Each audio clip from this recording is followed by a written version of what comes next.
টাইমিটৰ দৰ্শকসকলৰ বাবে এই মুহূৰ্তত লৈ আহিছো এটা বিগ ব্ৰেকিং নিউজ। এবাৰ মৰিগাঁৱত হস্ততাঁত বস্ত্ৰশিল্পৰ অধীক্ষক হৈছে গ্ৰেপ্তাৰ। নিজৰে কাৰ্যালয়ৰ মহিলা কৰ্মচাৰীক অশালীন ইংগিত দিছিল অধীক্ষকগৰাকীয়ে আৰু তাৰ পাছতে এবাৰ গ্ৰেপ্তাৰ হ'বলগীয়া হৈছে উচ্চপদস্থ বিষয়াগৰাকী। এই মুহূৰ্তৰ সবাতোকৈ ডাঙৰ খবৰ টাইমিটৰ দৰ্শকসকলৰ বাবে লৈ আহিছো। মৰিগাঁৱত হস্ততাঁত বস্ত্ৰশিল্প বিভাগৰ অধীক্ষক ৰাবুল শইকীয়াক গ্ৰেপ্তাৰ কৰা হৈছে। নিজ কাৰ্যালয়ত মহিলা কৰ্মচাৰীক অশালীন ইংগিত দিছিল ৰাবুল শইকীয়া নামৰ অধীক্ষকগৰাকীয়ে। দীৰ্ঘদিন ধৰি কাৰ্যালয়তে হাৰাশাস্তি কৰি অহাৰ অভিযোগ উত্থাপন হৈছে অধীক্ষকগৰাকীৰ বিৰুদ্ধে। জিলা আয়ুক্তক দাখিল কৰিছিল মহিলা কৰ্মচাৰীগৰাকীয়ে এজাহাৰ আৰু তাৰ পাছতেই জিলা আয়ুক্তই সিদ্ধান্ত গ্ৰহণ কৰিছে। জিলা আয়ুক্তৰ নিৰ্দেশত আৰক্ষীয়ে ইতিমধ্যে ৰাবুল শইকীয়াক কৰিছে গ্ৰেপ্তাৰ। এই মুহূৰ্তৰ সবাতোকৈ ডাঙৰ খবৰ জনাইছো। মৰিগাঁৱৰ কাৰ্যালয়ত থকা অৱস্থাতে গ্ৰেপ্তাৰ কৰিছে আৰক্ষীয়ে ৰাবুল শইকীয়া নামৰ অধীক্ষকগৰাকীক। দীৰ্ঘদিন ধৰি কাৰ্যালয়ত মহিলা কৰ্মচাৰীক অশালীন ইংগিত দি অহাৰ অভিযোগ। জিলা আয়ুক্তক এজাহাৰ দাখিল কৰিছিল ৰাবুল শইকীয়াৰ বিৰুদ্ধে মহিলা কৰ্মচাৰীগৰাকীয়ে। ভুক্তভোগী মহিলা কৰ্মচাৰীগৰাকীৰ এজাহাৰৰ ভিত্তিত জিলা আয়ুক্তই সিদ্ধান্ত গ্ৰহণ কৰিলে আৰু জিলা আয়ুক্তৰ নিৰ্দেশত আৰক্ষীয়ে গ্ৰেপ্তাৰ কৰিছে অসম চৰকাৰৰ হস্ততাঁত বস্ত্ৰশিল্প বিভাগৰ মৰিগাঁও জিলাৰ অধীক্ষকৰ ইতিমধ্যে গ্ৰেপ্তাৰ কৰাৰ খবৰ আহি পৰিছে। নিজ কাৰ্যালয়ৰ মহিলা কৰ্মচাৰীক অশালীন ইংগিত দিয়াৰ অভিযোগ। দীৰ্ঘদিন ধৰি কাৰ্যালয়তে হাৰাশাস্তি কৰি অহাৰ অভিযোগ উত্থাপন হৈছে এইগৰাকী ৰাবুল শইকীয়াৰ বিৰুদ্ধে। জিলা আয়ুক্তক দাখিল কৰিছিল এজাহাৰ আৰু অৱশেষত জিলা আয়ুক্তৰ নিৰ্দেশত আৰক্ষীয়ে আজিৰ দিনটোত কাৰ্যালয়ৰ পৰাই গ্ৰেপ্তাৰ কৰিছে এইগৰাকী ৰাবুল শইকীয়াক। মৰিগাঁৱৰ কাৰ্যালয়ত কৰ্তব্যৰত অৱস্থাত থকাৰ সময়তে আৰক্ষীয়ে গ্ৰেপ্তাৰ কৰিছে এইগৰাকী ৰাবুল শইকীয়াক। এই মুহূৰ্তৰ সবাতোকৈ ডাঙৰ খবৰ টাইমেট বিগ ব্ৰেকিং নিউজ। এই মুহূৰ্তত জনাইছো মৰিগাঁৱত হস্ততাঁত বস্ত্ৰশিল্পৰ বিভাগৰ জিলা অধীক্ষক ৰাবুল শইকীয়া আৰক্ষীৰ জালত পৰিছে। নিজ কাৰ্যালয়ৰে এগৰাকী মহিলা কৰ্মচাৰীক অশালীন ইংগিত দিছিল ৰাবুল শইকীয়াই। এদিন দুদিন নহয়, ধাৰাবাহিকভাৱে কাৰ্যালয়ত মহিলা কৰ্মচাৰীগৰাকীক অশালীন ইংগিত দি মানসিকভাৱে হাৰাশাস্তি কৰি অহাৰ অভিযোগ উত্থাপন হৈছিল। হস্ততাঁত বস্ত্ৰশিল্প বিভাগৰ মৰিগাঁও জিলা অধীক্ষক ৰাবুল শইকীয়াৰ বিৰুদ্ধে এজাহাৰ দাখিল কৰিছিল জিলা আয়ুক্তৰ ওচৰত ভুক্তভোগী মহিলাগৰাকীয়ে আৰু তাৰ পাছতে ভুক্তভোগী মহিলাগৰাকীয়ে এজাহাৰ দাখিল কৰাৰ পাছত জিলা আয়ুক্তই সিদ্ধান্ত গ্ৰহণ কৰিছিল, নিৰ্দেশ দিছিল আৰক্ষীক আৰু মৰিগাঁও জিলা আৰক্ষী উপস্থিত হৈ আজিৰ দিনটোত কাৰ্যালয়ৰ পৰা কৰ্তব্যৰত অৱস্থাৰ সময়তে ৰাবুল শইকীয়াক গ্ৰেপ্তাৰ কৰাৰ খবৰ আহি পৰিছে।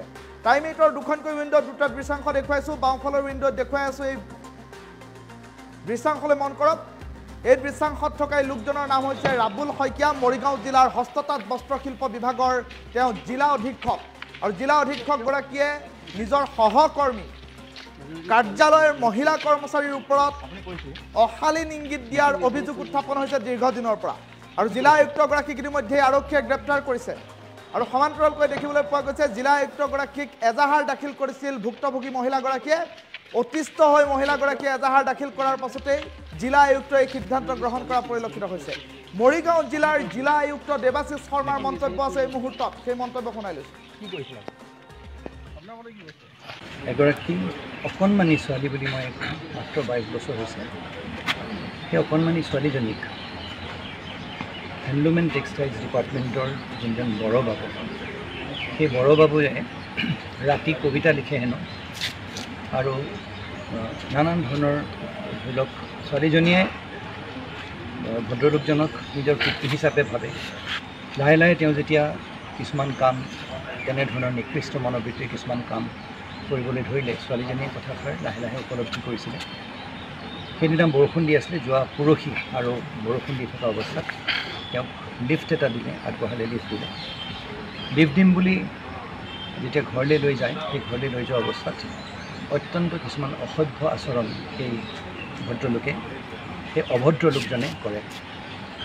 ছোৱালীজনীয়ে গৈ কান্দি ঘৰত সেই খবৰখিনি দিয়ে। মাক দেউতাকে ভয় খায় এই বুলি যে ছোৱালীজনীৰ কাইলৈ বিয়া কেনেকৈ হ'ব, সমাজখনে কি বুলি ভাবিব।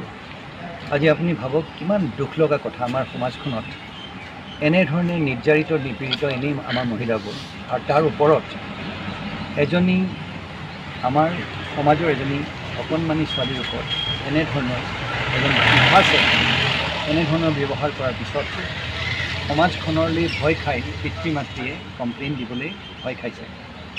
মই ভাবোঁ এই ছোৱালীজনীক আমি মালা পিন্ধাব লাগে। আমি সমাজৰ সন্মুখত তেওঁৰ যিখিনি তেওঁ সাহস দেখুৱালে সেই সাহসখিনি আমি শলাগ ল'ব লাগে।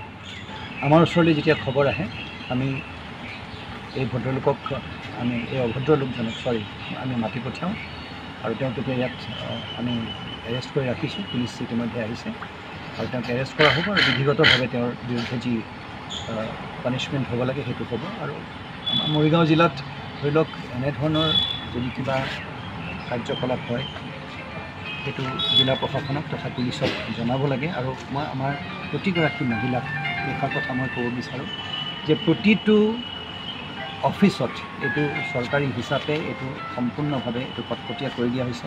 নিৰ্দেশ আছে যে এগেইনষ্ট ছেক্সুৱেল এবিউজ সেই তেনেকুৱা ধৰণৰ কোনো ধৰণৰ যদি কিবা অকণমানো তেওঁলোকে অসুৰক্ষিত যেন তেওঁলোকৰ লাগে তেওঁলোকে নিজৰ মুৰব্বী বিষয়াক তেওঁলোকে জনাব লাগে।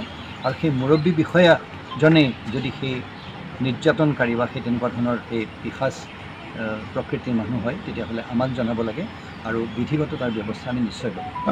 মন্তব্য কৰিছিলে অশালীন ইংগিত অকল মন্তব্যই নহয়, তেওঁ মানে তেওঁ কি কৰা নাই, তেওঁ চবেই কৰা বুলি আমি ছোৱালীজনীয়েতো যোনখিনি কৈছে আমাক কথা তাত অশালীন মন্তব্যৰ লগতে তেওঁ আৰু এইটো চলাই আছে। তেওঁ ধৰি লওক কবিতা লিখি পেলাই তেওঁক নানান ধৰণৰ কথা কয়। তাৰপিছত ফাইনেলি শেষত গাড়ীত বহুৱাই পেলাই যেতিয়া লৈ গৈছে তেতিয়া গাড়ীত বহুৱাই সেইটোতো নানান ধৰণৰ তেওঁ অসভ্য আচৰণ কৰিছে আৰু যোনটো এখন সভ্য সমাজত সেই বস্তুটো আমি